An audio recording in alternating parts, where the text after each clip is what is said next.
And so, Simon came to the building with important news. The squad gathered in the main room and the Templar began to tell important information. There are rumors that in the cities of Reims many previously religious people suddenly began to doubt whether it was worth maintaining the current way of life for the kingdom, and sending some funds to maintain the order and the church. This is a big problem. Asked Astolfo. Simon paused politely, took a deep breath and calmly began to answer, yes. But not because the order will become weaker, or the church will not have such influence in the kingdom. This is bad because these people were staunch adherents of the ideas of Reims. You see, in our kingdom there are non-residents who do not go to temples and do not pay much attention to the issue of the spiritual world. But most of the residents of Reims believe in our ideals. They supply resources to our order not because we tell them to. In general, we don't really say anything, but because they sincerely believe in our ideals. Too many Roman residents began to too quickly lose faith in their ideals. This means someone is convincing them. The squad looked seriously at the Templar. Astolfo, who had recently been joking, looked at him seriously and joked. I could say that in fact this is not so obvious and has been proven so far. Still, you have lost many times in wars that you considered to be wars of conduct. Right? You yourself might have lost faith in the correctness of Reims policies and the ideology of this kingdom. But yes, the residents of Reims are too convinced of the ideas of Reims based on what I managed to see in the communication of the locals. Most likely this is the truth as a consequence of talks for the purpose of brainwashing, said Astolfo. Simon still looked calmly at the squad. I think that we will need to act according to some rules for identifying saboteurs. Are there anyone here who knows how to do this? The paladins raised their hands. Eleanor, Astolfo, Lance, Haidar. The rest, as I understand it, no. We'll divide into groups then. I'm a very noticeable detective, so I'll simply interview the guards and Templars. I know how to collect information and identify spies in a crowd. Well, it's simple. But I usually do it myself. Astolfo said, looking a little sad. No one really knows me in Reims. I'll try it myself too. Lance answered. Do I think we should change our capes? Asked Octavian. No. Everyone in the city already knows that there are 2 blonde paladins here. There will be no point. Milady. I was on guard in the Nivellonian cities. And in the protection of the mayor of the city. Let's put it this way. I wouldn't like to ask you to help us. But I think you can help me ask around the guards. Mark looked thoughtfully at the squad. Simon, and I'm a psychologist and I know how to use empathy. I know how to distinguish the dead in a crowd. Should I go on a mission? Aha. Come with me and be coherent. Notify the squad of what the detectives know. I'll probably sit here, Sophia said quietly and a little hesitantly, but as if trying to be more confident. The detachment began to move forward. The paladins began to move towards the small tavern. Suddenly the knights stopped and Nina asked Octavian, "Let's go together." The look and tone of the guardian paladin was a little uncertain, although still very calm as before. I usually work alone on patrol missions. I don't remember that I ever carried out tasks on patrol as a detachment. Octavian said thoughtfully. Nyan looked back a little upset, which was barely noticeable. But the paladin seems to have caught it. I see. I usually try to be a detachment on patrol. But sometimes it's more difficult to act secretly. And then I looked around and walked further down the street. Nina, said Octavian. The paladin turned around with a calm look. What's happened? I didn't say, let's explore everything without a detachment. The paladin guard with an all-metal shield calmly and thoughtfully looked at the paladin guard, armed with a two-handed sword, which was not typical for such a knight. I see, Nina said calmly and without taking her eyes off Octavian. And then she calmly walked back. The paladins entered the tavern and began to look around. The locals immediately began to look at the knights of the spiritual order and tried to turn away when the knights turned to the locals, who looked at them in surprise. Are these paladins? In Reims? A whisper could be heard. The knights walked a little further and sat down at the table. Octavian took off his helmet and placed it on the table. And then he began to think thoughtfully. We are not in Nivellon, but in Reims. I think the locals don't trust us because the residents of Nivellon. It won't be possible to collect information in the usual way. We can listen to what the locals say. Rumors, said Nina, looking at the menu. Most likely, having learned that there are paladins here, the dead will become more modest. Which means you will need to look in less public places. But where you can still gather as a public place. Let's say not in a popular park, near a famous in the city. There are places like a pond, but which is more like a place. Albeit public and private, said the paladin with the weapon of a paladin who is accustomed to striking more than closing the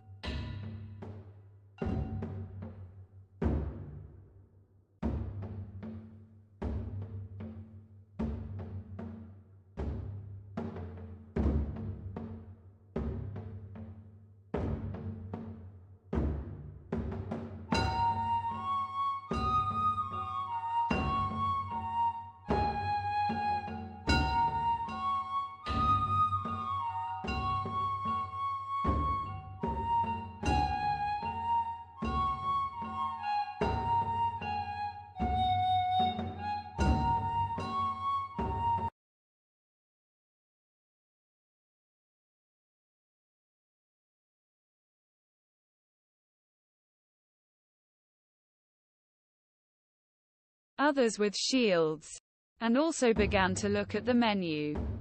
So while we're listening, which public place in the city is talked about the least? And about something suspicious? I think yes. Paladins began to simply choose food. Soon the waiter came up and started asking about the order. March, please. And I want a coniferous grove, and Octavian thought about it. Cakes. I think the name was Winter. Winter Meadows. Yeah. Nina looked at Octavian in surprise. Octavian looked at Nina a little embarrassed in response. Nina looked at Octavian a little thoughtfully and said, I also want Spring Garden. The waiter left. Paladins have become a little easier to talk to. Soon the waiter brought the food. But the cake was still being prepared. Nina moved the Spring Garden a little towards Octavian. Octavian handed the cakes to Nina. Paladins began to eat Spring Garden.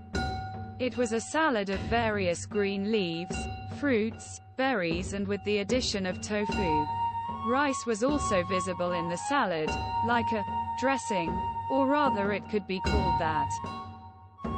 But it looked as if the rice was a heap among leaves and fruits and rice obviously covered in jam. Are you worried about me? Nina asked Octavian. Octavian answered quietly. Nina looked a little to the side and folded her hands in a triangle in front of her. Octavian saw a smile on Nina's face. And then she turned back again saying, And do you remember the kind of cakes I usually take? The paladin's gaze fell on the plate of salad. And I forgot to buy myself something to eat. Octavian looked a little sadly at his hands. They, too, were already a triangle. Usually in a conversation, when we understand each other, we mirror our facial expressions.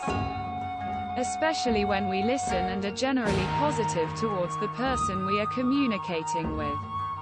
Nina, like Octavian, also looked at her hands a little sadly. "Why do you look at your hands so sadly?" asked Octavian. "It's hard for me to express this." The paladins began to eat, and then the conversations of the tavern visitors began to be heard. "I heard the dead began to appear in Reims. Are you talking about ghosts?" "No. About the undead." It sounds strange, reader, I understand. But ghosts were a separate category of the dead in Lleida, as you remember. And what? Where did you see it? Well, they say that they saw Blanc in falcons.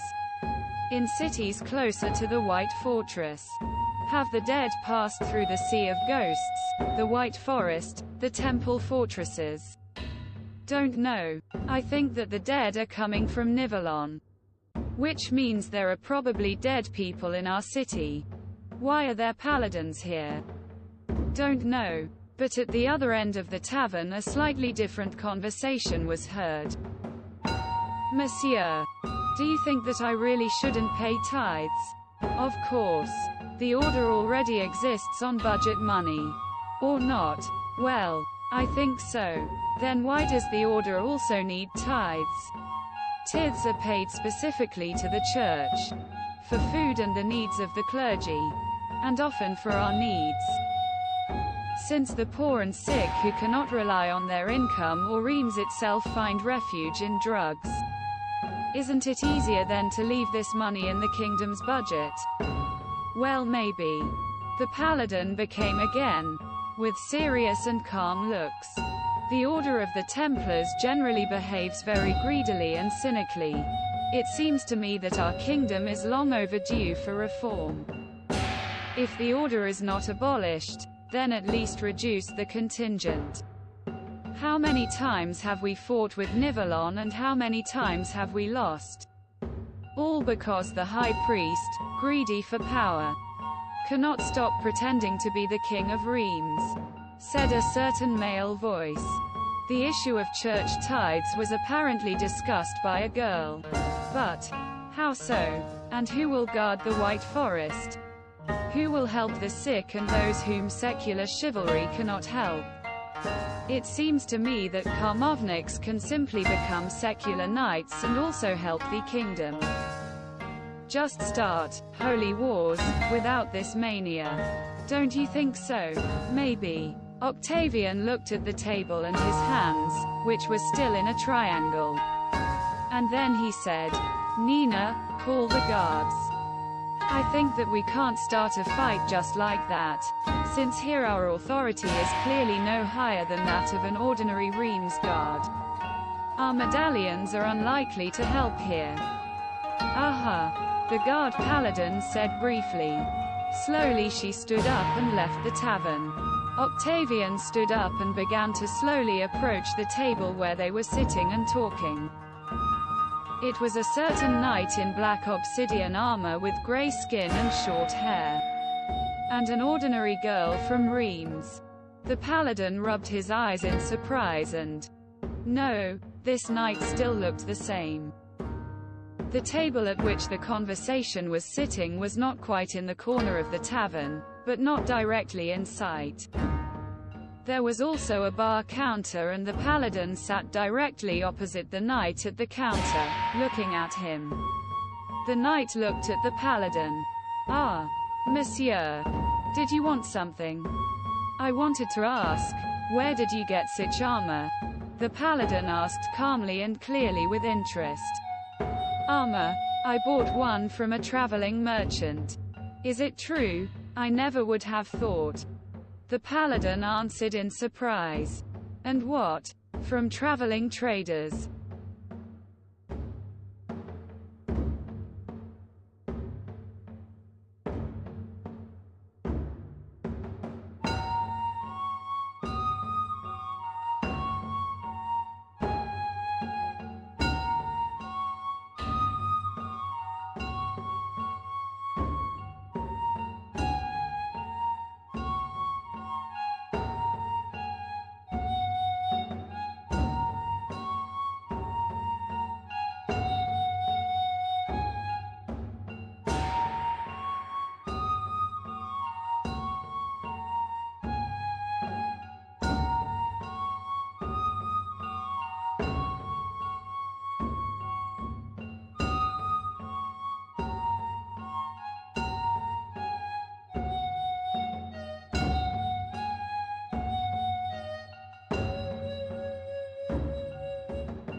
Is their armor made of obsidian? No. It doesn't happen. The paladin said calmly and with extreme surprise.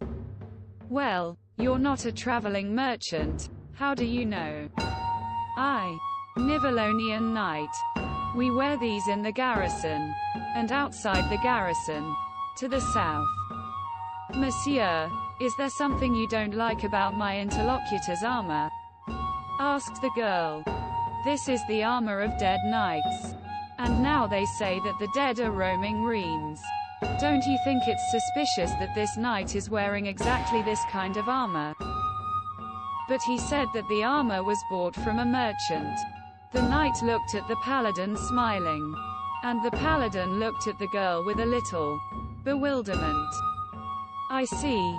Why is your skin gray? Monsieur, I just work a lot with marble. Well, you know. I'm an artist. And that's how it is. You don't wash your face. No, why?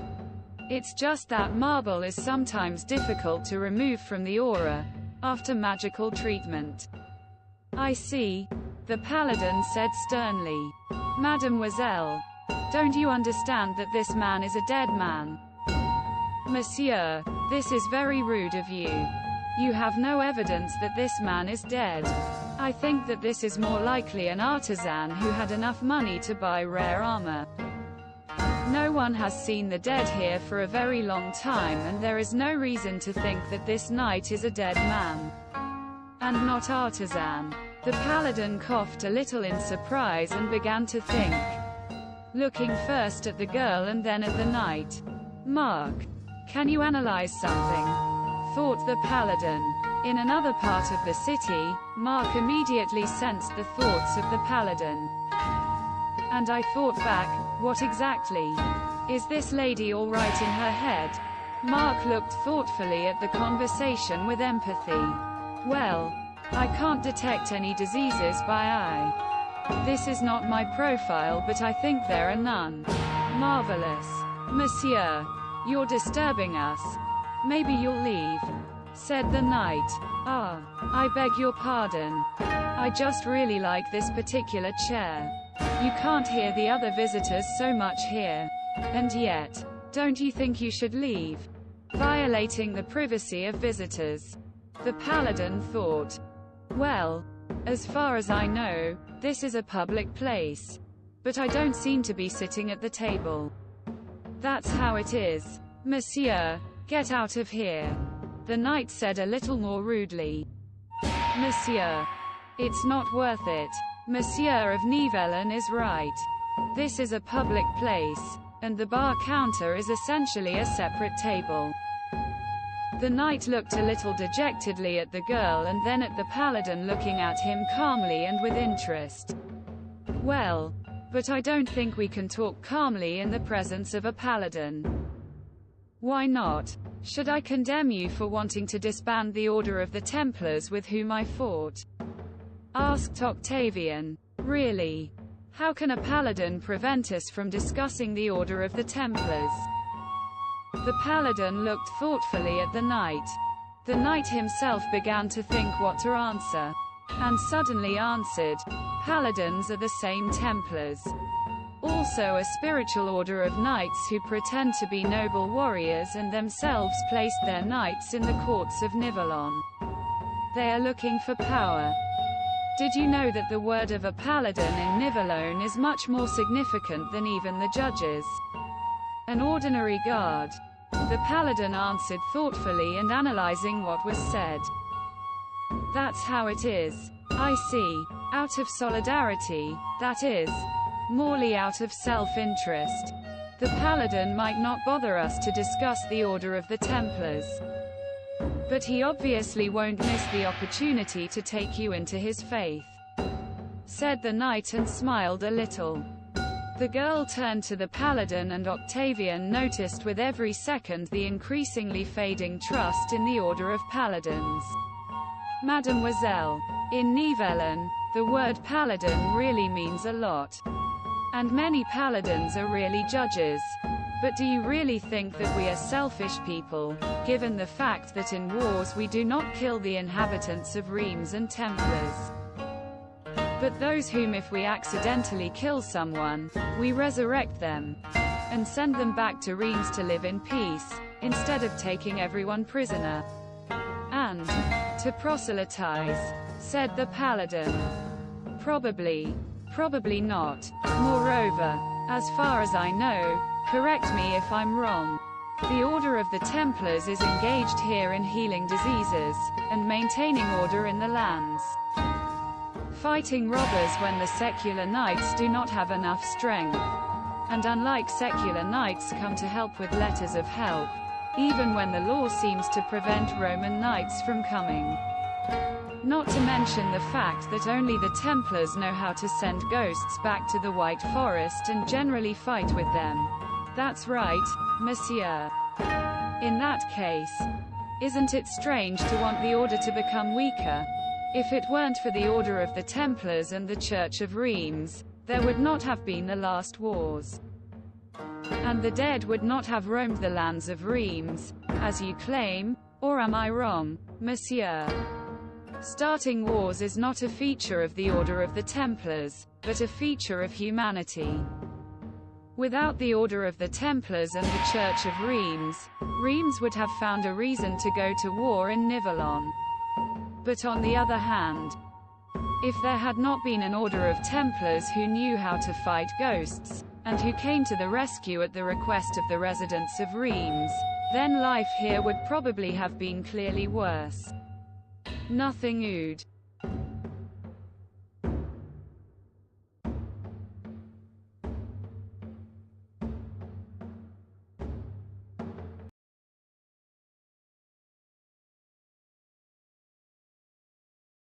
Amazing.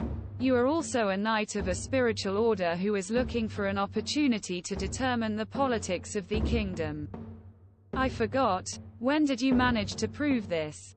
Asked the paladin. The knight thought. Then when I told you that you were recruiting judges from paladins, I didn't hear that I wasn't telling the truth. I see. And I think you will have to take my word for it. Just like us. That you are an artisan and not a dead knight. Otherwise, you also haven't proven the opposite. Said the paladin. The knight thought. The paladin changed his expression slightly to a stern one. Mark suddenly noticed memories. While still a student paladin, a blonde paladin guard with a two-handed claymore was talking to some girl and some not-so type. The guy smiled like this night and the girl did not listen to the student paladin. Let's go. This saint just doesn't understand banal things, the girl said. Tip smiled and it became clear how the figures moved away. Suddenly, the flame disciple pulls out a sword and cuts the guy in half, using the energy of the spirit to strike. The girl is shocked. The tavern visitors are shocked. Mark is shocked. After which the girl, in panic and anger, hurls accusations at the paladin student. The guards come running and the paladin student leaves with the guards somewhere. And then the paladin student rides behind the paladin knight Thorum. Octavian. A paladin must be able to fight not only with sword and magic, but also with words. We are knights of a spiritual order. We often don't have much trust among secular knights and, in general. Sometimes, as you see, there are battles in which it is not possible to fight with weapons or magic. And in such battles, we must be able to fight with words. This is also possible to save many. The tavern became visible again. The Reims guards have already arrived at the tavern.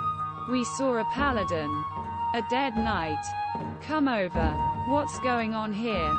Asked one Reims knight. Monsieur, we were just discussing politics and religion, said the girl. The paladin calmly turned to the Reims guards. Monsieur, are you a paladin? I'm a paladin. What are you doing in Reims? Asked the guard. I help the Order of the Templars look for the dead. I am part of the detachment that Monsieur Mawar is looking after. Knight Templar. Ah. Monsieur Simon. I see, said the guard and looked at the dead man. Did you find it working? Yes. You shouldn't make such hasty conclusions. This man is an artist, not a dead knight. The guards looked at the paladin, then to the knight. I got this armor in battle. Monsieur, you said that you bought the armor, said the girl. I was just embarrassed to brag, said the knight. The guards looked at each other. We looked at the paladin, with a lack of understanding of what is happening. This is a dead man, said the paladin tiredly. I see. Unfortunately, Monsieur Paladin, we rarely see dead knights, but we know that you paladins usually don't kill them again, but release negative memories to them and let the part of the dead that remains go into the White Forest, that is, restore souls. And if you attack that knight, in the end he will be a man again. We won't be able to understand whether you defeated a dead man or just a knight. We need some kind of proof. I see. For some reason I'm not surprised, the paladin said and looked at the girl. The paladin began to think about how to bring the dead man to justice in such a situation. The simplest option was to attack with light magic. Then the dead man would simply crumble and fly into the White Forest. However, something told the paladin that the Realm Knights, who saw the Templars, that they knew how to use light magic and cut down ordinary living enemies with magically charged swords, would not understand that light magic does not kill the living. There was an option to simply report the dead man as a person who promoted regime change in country. But the paladin saw the frightened look of the girl, who was afraid that the denunciation would concern her too. I see. Do you know that light magic does not kill the living? Asked the paladin. Well, the temple warriors do this quite successfully using magic, answered one of the Roman knights. The paladin exhaled dejectedly. Guys, you have greatly complicated our common cause. Are you saying that you got the armor in battle, monsieur? In battle, the dead knight said thoughtfully. Where exactly and when? It's many days' journey to the garrison. Have the border guards seen you in such armor? Well, maybe.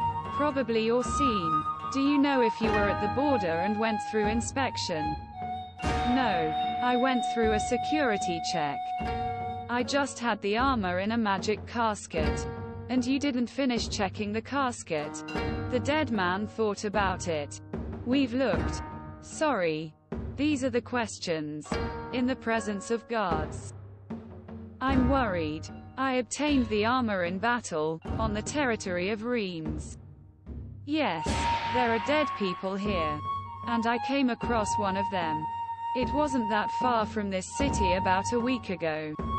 Since then, I wear one just in case because I heard that obsidian reflects magic. But I wear it when I'm going on missions. I am an artist, but only as a hobby. And sir, I am a knight-errant who improves his armor with the art of artistry. So you are from Niven? Once the border passes.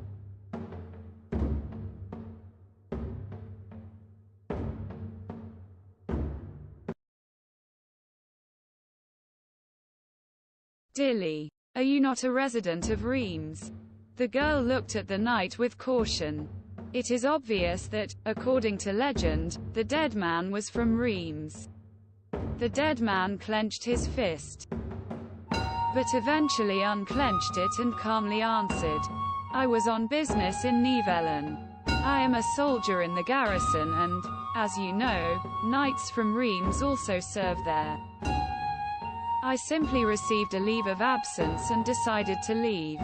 I got the experience of fighting with the dead from there.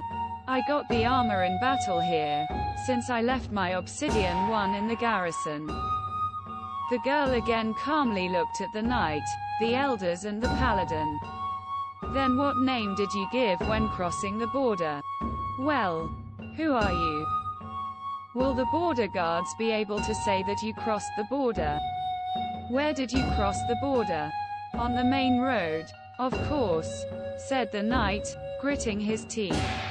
I don't remember our people saying that someone was returning from the garrison recently, said one of the knights. The knights suddenly began to silently look at the dead man, who silently looked at the knights and the paladin. Suddenly the dead man stood up and tried to strike, but immediately fell apart. A blow of white water flew towards the knight, and a Templar appeared at the door of the tavern. Templar. Conversations in the tavern began to be heard. The Templar walked into the tavern and said thanks to the guards and paladin. And then he asked the girl if she needed help and if everything was okay. The girl looked at the Templar in shock, and then looked at the paladin. Octavian looked calmly and kindly at the girl and smiled. And then he got up and began to leave, without saying that he was the topic of conversation. Leaving the tavern, the paladin turned to the innkeeper and asked if the cake that the Nivelna spiritual knights had ordered was ready. The innkeeper gave the paladin a cake and he left the tavern. Nina stood at the exit with her usual calm gaze.